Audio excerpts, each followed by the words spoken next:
You researched all the planners that were out there. You found one that you loved and you bought it. Now what? Join me today as I talk all about how to start a new planner and some of my favorite tips and tricks when moving in. Let's jump in, y'all.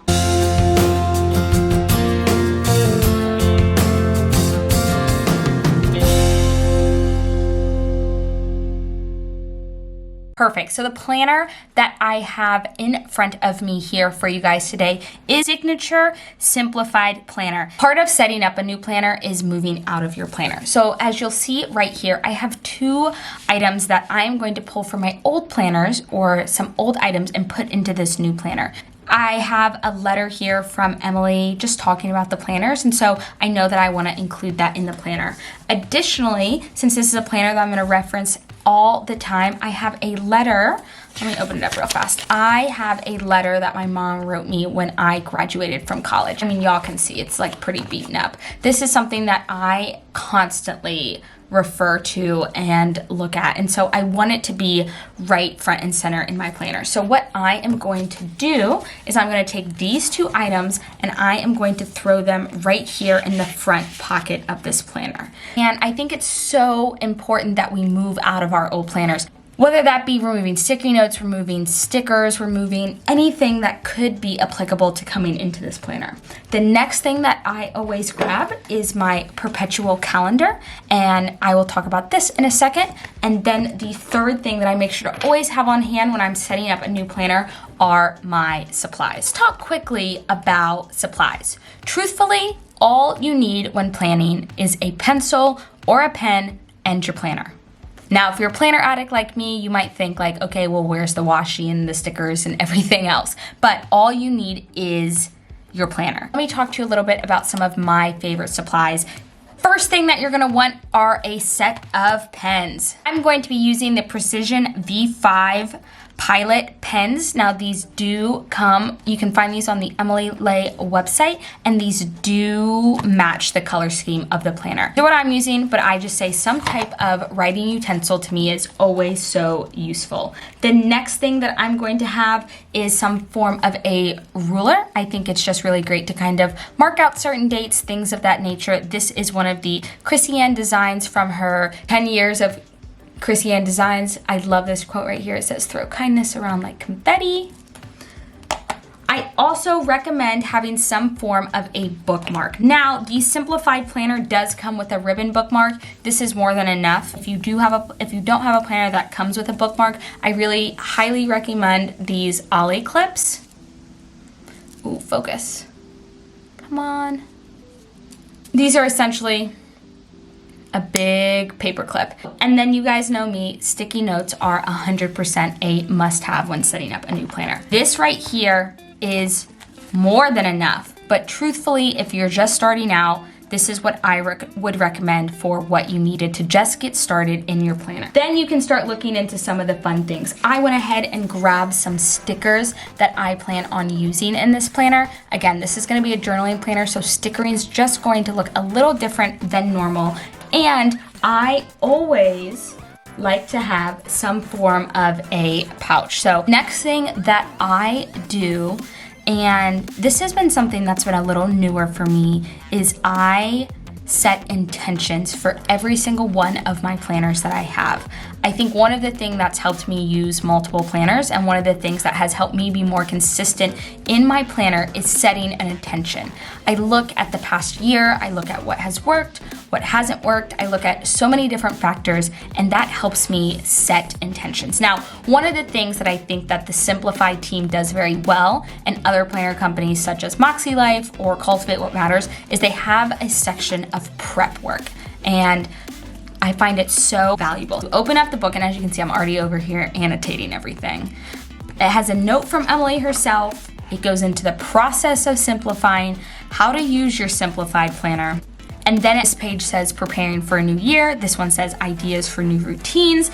I'm like just jotting out ideas, things like that for me. Going through this process is so incredible. By doing prep work, you are able to consider the current season that you're living in so that you can brainstorm pain points and specifically address them in your planner style. But whether your planner has a pre-work section or not, I think setting an intention of how specifically you are going to use this planner, what your goals are for it, are so needed. Now, some planners have a specific section that you can write this in. I'm just gonna use one of my post-it notes.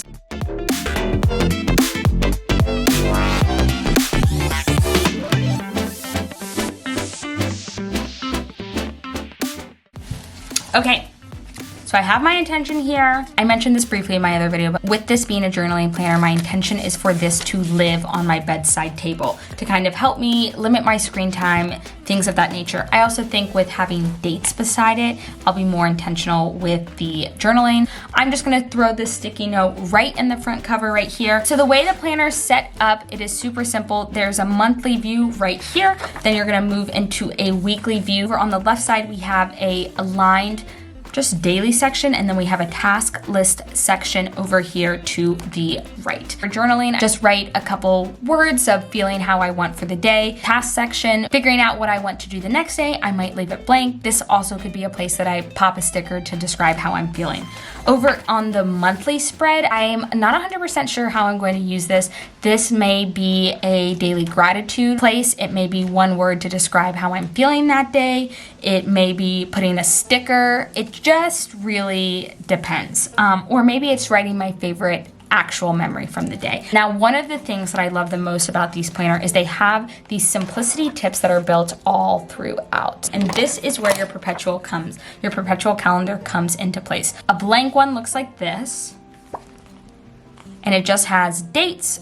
It has the month and it has dates, and it is filled out. You have written out birthdays. I have addresses in here. I have contacts in here. There's a lot of information here. So what I'm gonna do is I'm gonna take the important dates from here that are going to be applicable for this journal type planner, which now aren't going to be every single date, but typically in a planner, I would take whatever important dates that I have. Those are going to be a work or a school schedule. Those are going to be specific birthdays, anniversaries. Those are also going to be vacations. And then one of the things that I always forget are just going to be some of those yearly maintenance items. So whether that's in your car, in your kitchen, also just like days we're cleaning out vents, things of that nature, you're gonna write those down into your planner. So we moved out of our old planners and into our new planners. We went through, we set up intention for our planners, and we took our perpetual calendars and we added important dates to our calendar. And now we're gonna go through and look up some notes page ideas.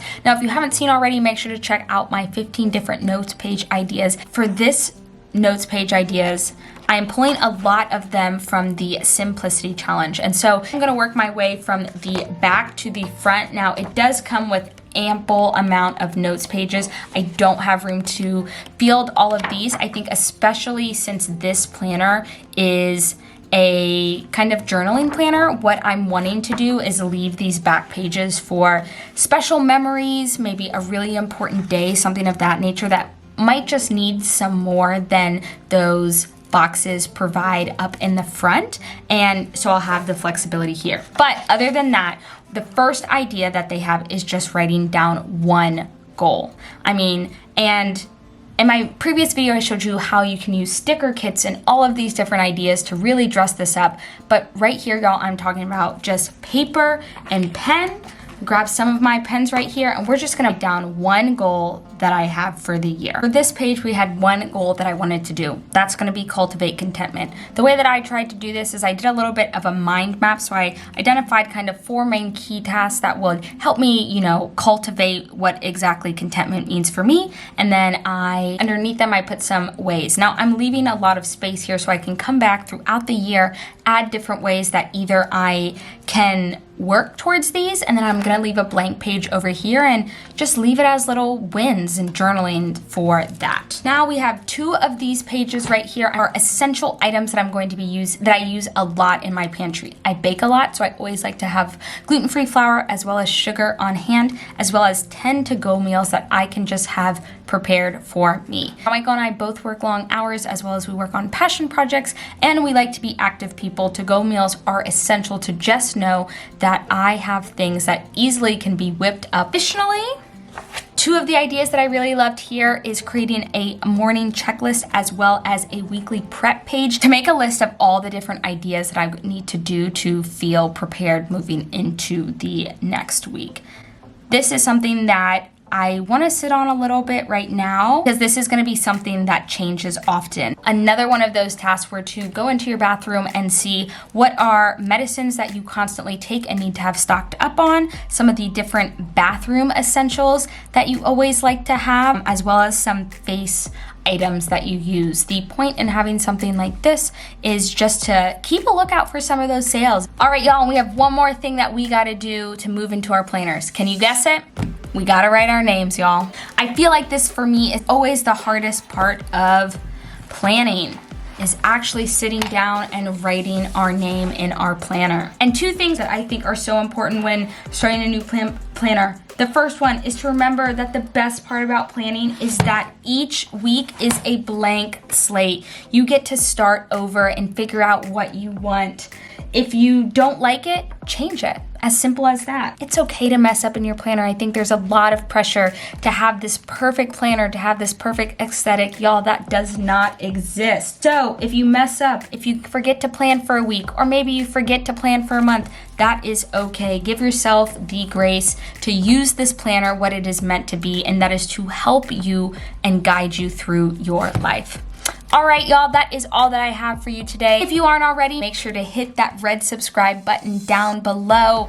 If you're new here, I talk about all things planning, productivity, and how to use the resources that you have to plan today for a better tomorrow.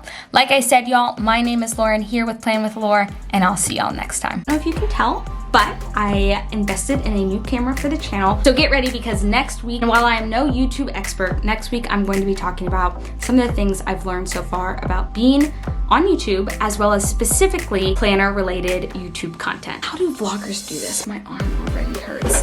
What do I want to call this?